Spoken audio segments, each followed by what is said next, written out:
Hi everybody, welcome back to Budding Genius Academy. My name is Amelia. I'm a U of T student studying mathematics and a tutor of about 4 years, and I'm really excited to teach you guys something new today. So before we hop in, this is part 2 in a series about quadratics. So if you missed part 1 would have been posted on the channel last week or so, and so I would go back and watch part 1 and then come back and watch part 2, because otherwise you may not fully understand some of the concepts that we talk about. But anyways, if you do end up liking this lesson, you can register for the summer camps available at bg-academy.com, or if you prefer, we offer also one-on-one tutoring services. So hop to that website if you feel like you really enjoyed the lesson today, and if you get the questions right at the quiz at the end of this video, you can send an email to buddinggenius@buddinggeniuscm.com saying that you got them right to get 20% off of any lessons that you book, be that summer classes or tutoring. So let's hop into what we're going to be talking about today.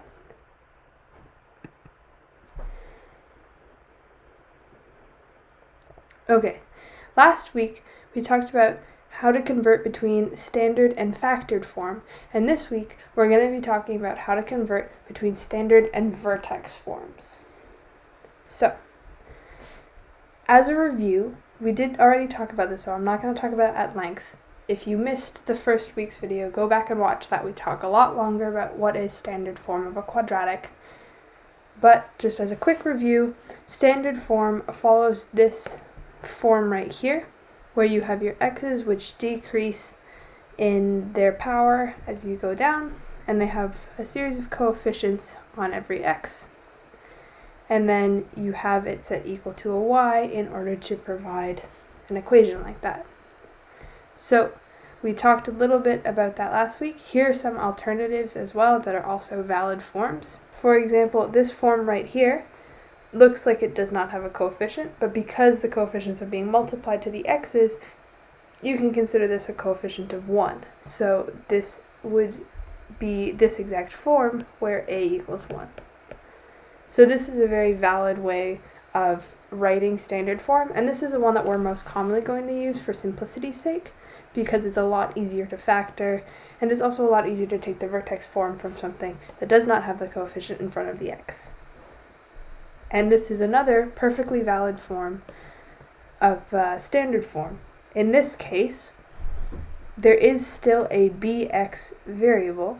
However, the b would just be given by a 0. So it becomes unimportant because it would just say ax squared plus 0 plus c. And this is very common when you consider a factored form like we talked about in last video, where you have two numbers that are x plus a and then x minus a, because when it comes down to adding up those two numbers to create the b variable, a plus negative a would equal 0. So this is another perfectly valid form of standard form. Alright, that's just a really quick touch on what standard form is. Again, if you don't fully understand what it is, or if you just want a more in-depth recap, we talked about it at the very beginning of last week's video, so feel free to go back and watch that part 1 video. Alright, now let's talk about vertex form, because we did not talk about that last time. So what is vertex form? Vertex form is a little bit confusing because it's sort of like a mix, visually at least, it sort of looks like a mix between standard and factored form. So the key thing to know about vertex form is that you really emphasize this little mini equation squared in here. So this x plus h squared is a really important part of vertex form. So vertex form always contains a x plus h in brackets squared, and this k on the end means that it can still take a form within factored form that isn't squared, but you have this square featured in this vertex form. So, for example, let's go through and say, which one of these do you think looks like vertex form? So why don't you pause the video for a sec, think about it, and then we can talk about it together. Alright, now let's take a look at this first one. So, what does it have? it has that x minus 3, so it has that inner thing, and it's being squared. It has a coefficient on that is being applied to change all the coefficients within that sort of smaller equation, and then it has this plus 4 on the end. So yes, this is a great example of vertex form. Alrighty. And now let's look at the next one. Now, what does this have? This has that x minus 9, so it has a small equation. It has a coefficient being applied to it. It has a number on the end in order to change the factored form of what it would look like, but the crucial missing element is that it's not squared right here. So this could not possibly be considered a quadratic, because remember, a quadratic has to contain an x to the power of 2, and this will only have an x to the power of 1. So this is not the vertex form of a quadratic. Now let's go to this next one. So, what does it have? It has that x plus 2, and it's being squared, so we know that it's a quadratic. And it's something that is being squared, so it could potentially be considered a vertex. Now, let's look at the rest of it. It appears that it doesn't have a coefficient, but again, as I've said before, that just means that the coefficient is 1. Because 1 times anything is 1, so if you were taking it directly from this form, you could say that a equals 1. And it doesn't appear to have a trailing number, but we could consider that to be k equaling 0, right? Because anything plus 0 is just equal to that thing. So if you substituted all of those things in, this looks much more appropriately like vertex form. And yet, this also sort of looks like, if I went like this and expanded that square on top, sort of looks like factored form as well. So this one's a little bit tricky, because you could potentially consider this a vertex form, but you would also have to consider this a factored form. So yes, this is a vertex form, but it is also the exact same as the factored form of a quadratic. And the third video will explain the situations in which the vertex form and the factored form would look the same. So the situation where this equation would be appropriate. And it comes down to do with the graphing of this equation. Alright, well, now that you've got a little bit of a better idea of what a vertex form is, and we've summarized a little bit what standard form is, let's hop into talking about how to go from vertex to standard form. So that's from this form to this form up here. So, the really important thing that we need to learn about here, and is very similar to the way that we went from factored to standard form in the previous video, is simply you have to multiply out this area right here in order to expand it, and then you can simplify the k on the end.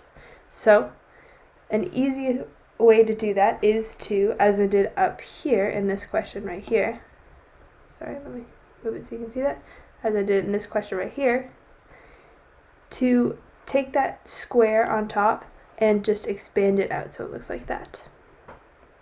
And then we can apply exactly what we talked about last time when we were talking about going from factored to standard form, and you can apply that FOIL method, right? So it's first, right? The first in each equation, outside, right? The outermost numbers. Inside, it's these innermost numbers here, and then last, right? So it's the last two in every equation. So if we were to follow this all the way out, we would say this equals a times, first is x squared, the outside is h times x, so it's just hx, where h is just some random number. X is always just x, but h can be any number that you pick. So say it's 3 or 7 or whatever. And then the inside is h times x, so it's also hx. And then last is h times h. Anything times itself is h squared, right? Plus k. And then you would apply that a into everything using the distributive property, right, like that. So we would say ax squared plus ahx plus ahx plus ah squared, plus k, almost forgot. And then these are almost exactly the same, and they have the same power of x, so we can smush them together, and we can say ax squared plus 2ah x, right, because ah plus ah is the same as saying ah times 2, plus ah squared plus k. And this will be one number, this will be one number multiplied by x, and this is one number multiplied by x squared. So this is the standard form of this expression. Now that might be a little bit confusing because this certainly does not look like one number. So let's do it with an actual example so you guys can see what I'm talking about, alright? So the first example we have here, we have y equals x plus 2 squared plus 13. So the very first step that we had to do, and we can go back and look over here at the steps that we did, was to follow this arrow and expand the square into two smaller x plus h's. So x plus 2 squared can become x plus 2 times x plus 2, and then it's plus 13, can't forget about that. And now we can apply FOIL to it, so we go first, right, x squared outside is 2x, inside is 2 times x is also 2x, and then last, which is 4, and then plus 13. And so now we can see that these both have the same power of x, these both have the same power of x, which is no x. So we can smush those together a little bit more too. We can simplify this expression. So we can say x squared plus 2x is just 4x, plus 4 plus 13 is just 17. And there you go. See? There is your standard expression based off of a vertex expression. So that's that vertex to standard form. Now let's do one other practice together, and then you guys can try one on your own. So this one and the one scrolled too far. This one and the one above it are almost exactly the same, except that this has a coefficient of a not one number, and this one doesn't have a coefficient, or, as we all know, secretly has a 1 as a coefficient that doesn't do anything. So we'll have to keep that in mind when we're using our FOIL method and when we're expanding fully before we add this 5 on at the end, because this 2 is only being applied to this part of the expression and not the 5. So not the 5. So to start, we expand it out the same way we did before. So we say 2 times, and we have x plus 1 squared in this situation. Or we can say 2 times x plus 1 times x plus 1, and then plus 5. Cannot forget the plus 5. And these two are exactly the same. We can expand that out totally fine. And then we use the idea of FOIL, but first we have to write that 2 down. And then we can say first, right, x squared outside x plus 1 is 1x, inside 1 times x is also plus 1x, and last 1 times 1 is 1 plus 5. And now we can simplify this smaller mini equation in the brackets because it has 2 of the same power of x. So we can say 2 times x squared plus 1x is 2x plus 1, and then plus 5, cannot forget. And now we can distribute this 2 into everything within the bracket. We don't want to distribute this 2 to the 5 because the 2 is only being multiplied to this bracket right here. It is not being multiplied to that 5. So we can say multiply this by 2, this by 2, and this by 2, but certainly not the 5 by 2. So this becomes 2x squared plus 4x, 2 times 2 is 4, plus 1 times 2 is 2, plus 5. And then the very, very, very last step is these two both have the same power of x as well, so we can simplify that one step further to say 2x squared plus 4x, I'm running out of room, plus 7. And there you go. That is the perfectly standard form based off of the vertex form that we originally got. So this is the standard form right here, and this is the vertex form up here. Alright. Now, it's your guys' turn. The same way we did before. It's time for you guys to give it a try. You give it a shot. See if you can figure it on your own.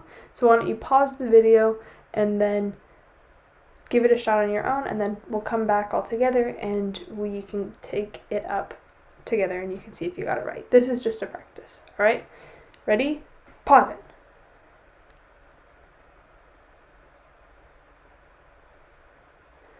Alrighty, I hope you guys gave it a shot, and now you get to see if you're right, and that's pretty exciting. So, let's fire away, right?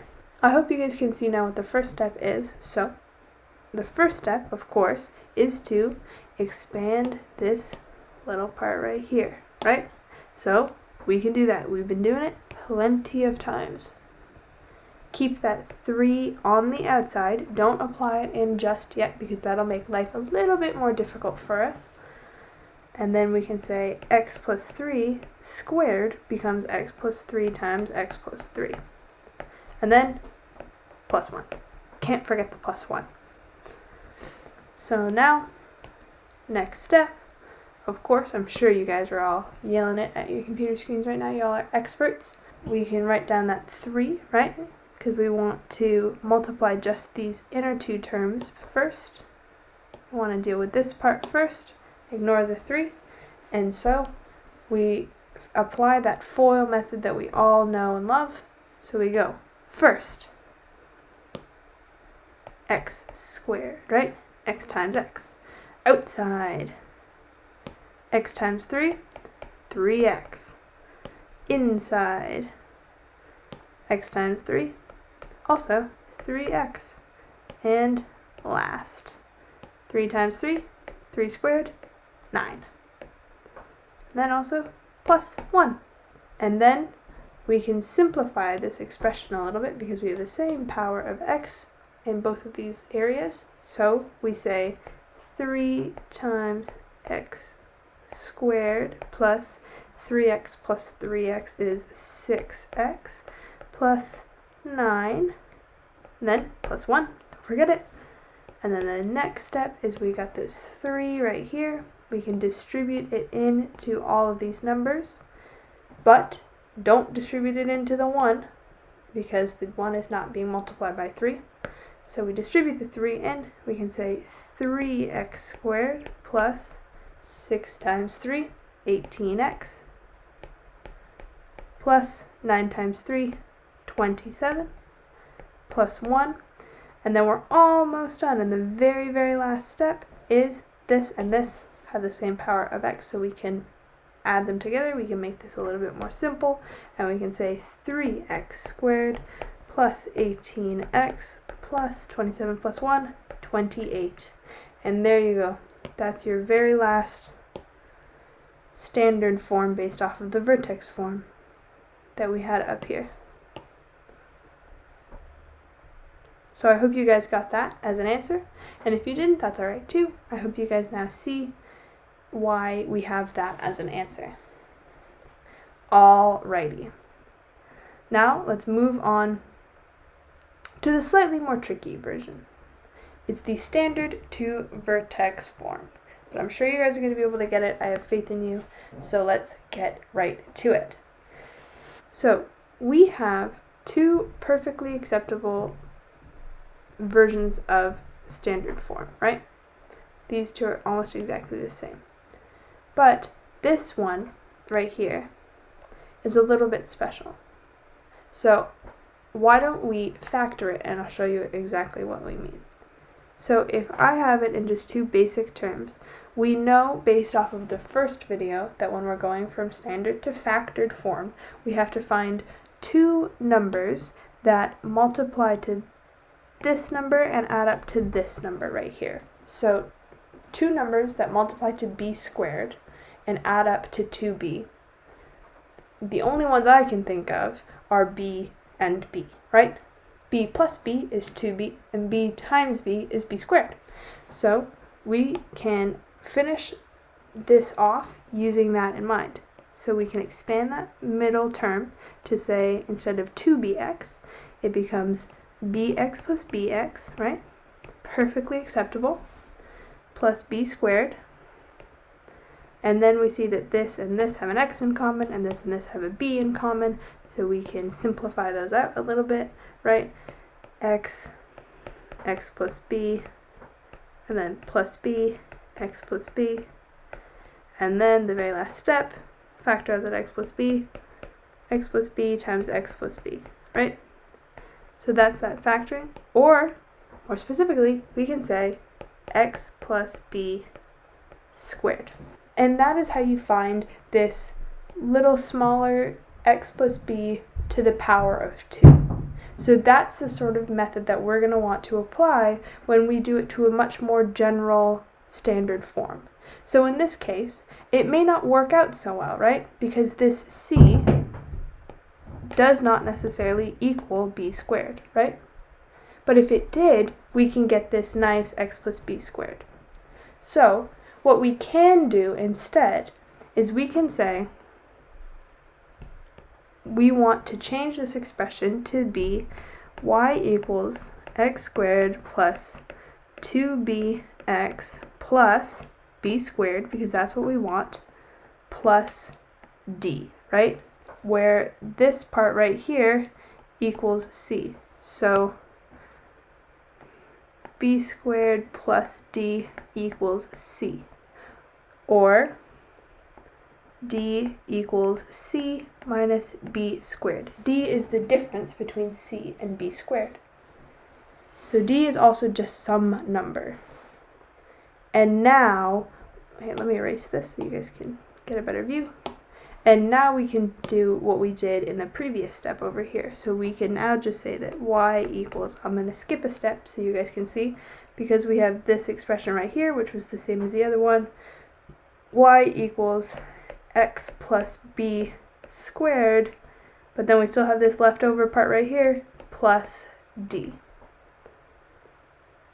So that is how you go from standard to vertex form. You want to find, using just this second term right here, this 2b, you want to find something that would make this a perfect square of x plus b, and then you want to add on whatever number you can to make sure that it equals that final term.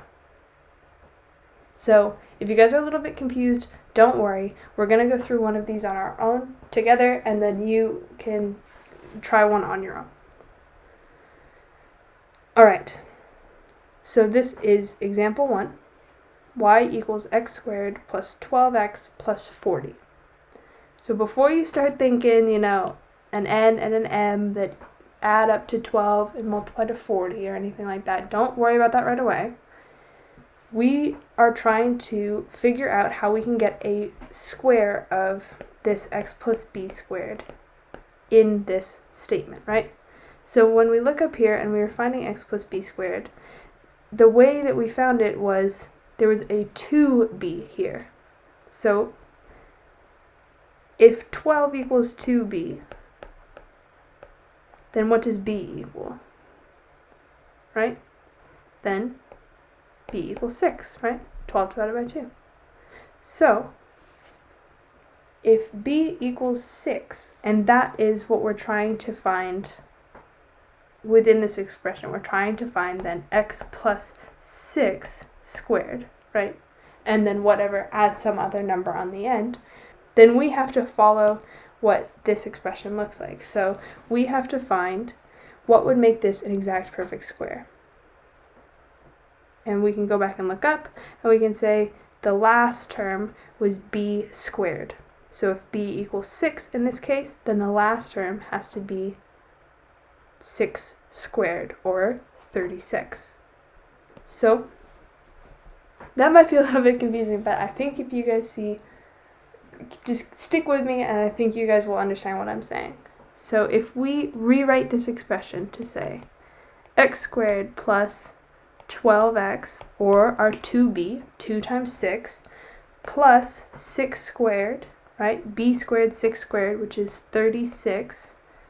And then the difference between 36 and 40, because we have to make sure that these two are equal, is 4, right? So we can just add another 4 on the end there. And now the two expressions are equal. Well, we can look at this part of the expression right here. Oh, sorry. And we know that it follows exactly from this style that we did before. But in case you don't believe me, we can work through it. So what are two numbers that add up to 12 and multiply to 36? Well, it's 6 and 6, right? 6 plus 6 is 12. 6 times 6 is 36. So we can go x squared plus 6x plus 6x plus 36 plus 4. Don't forget about that.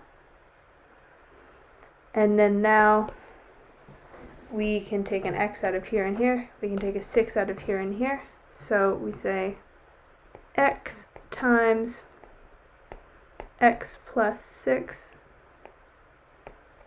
plus 6 times x plus 6.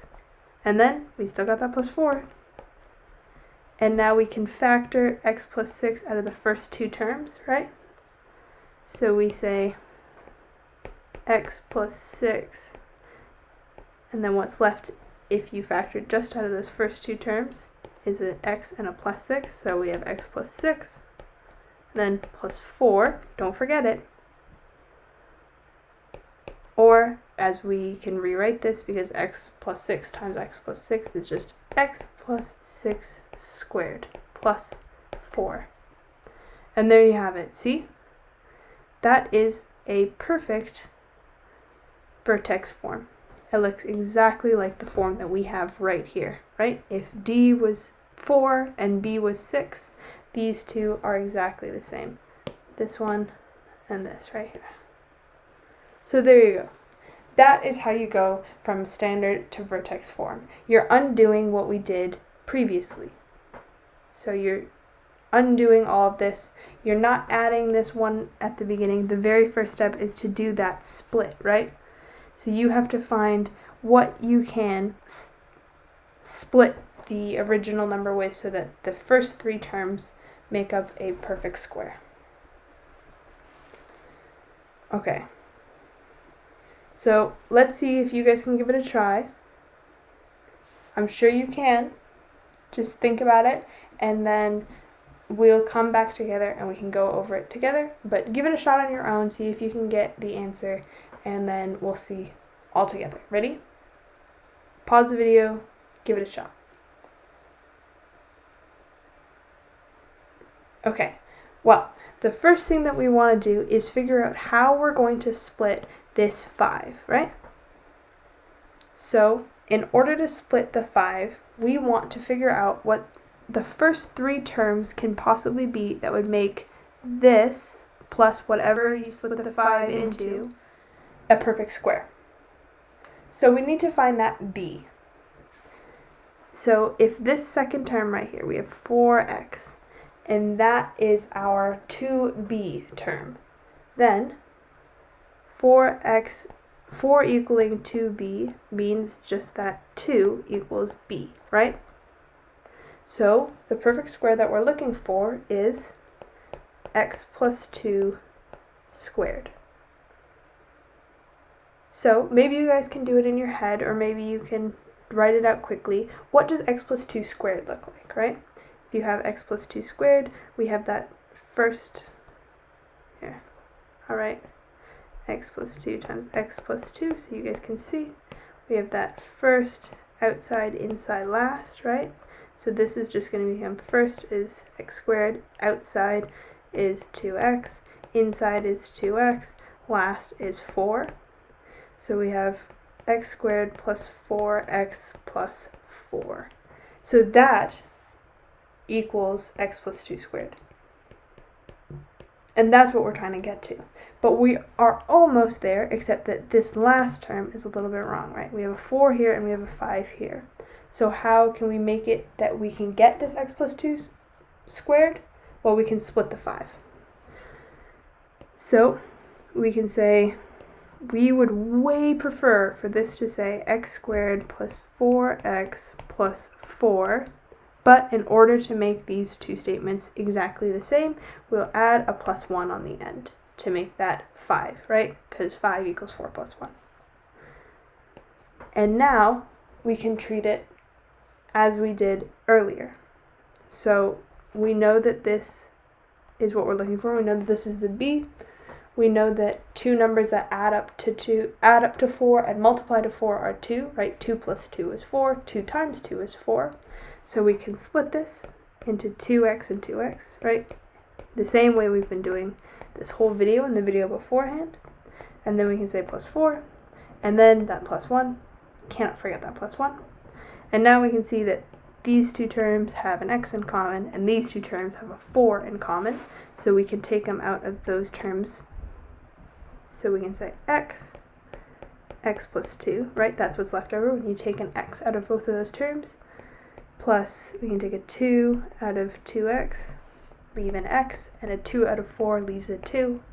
And then can't forget that plus 1. And now we can factor x plus 2 out of the first two terms, right? So we have x plus 2. And then what's left over when we take it out of just the first two terms, we have another x plus 2. And then at the very end we have plus 1. So we can rewrite this as x plus 2 squared plus 1. And there you go. That is a perfect vectored form for this expression. Sorry, a perfect vertex form for this expression. I don't know why I said vectored. And there you go. See? So the key behind all of this is you really want to figure out two things. You really want to figure out what your b is and how you can get it from this last term here. So how to split that last term. But you can't figure out how exactly to split that last term until you get that b, which we can find from this term right here. Alright. So now I got a little bit of a quiz for you guys. Why don't you guys go over it? You can give it a pause. Try to solve these questions on your own. So pause the video, take as long as you want, alright? Pause the video.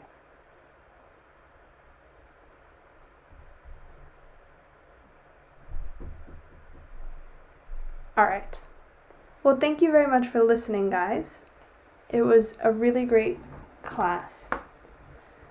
And if you got all of these questions right, then you can send an email to this email address right here, buddinggenius@buddinggeniuscm.com, and you can say, I got all the questions right, and they will give you 20% off any of the summer camps or the one-on-one tutoring services that are provided as well. And you can book those at bg-academy.com. So thank you so much for listening. I hope you guys have a wonderful day, and check back in soon because we will be releasing the part 3 of this series where we bring all of the stuff that we've been talking about in the last 2 videos all together and talk about graphing. Alright? See you then. Bye.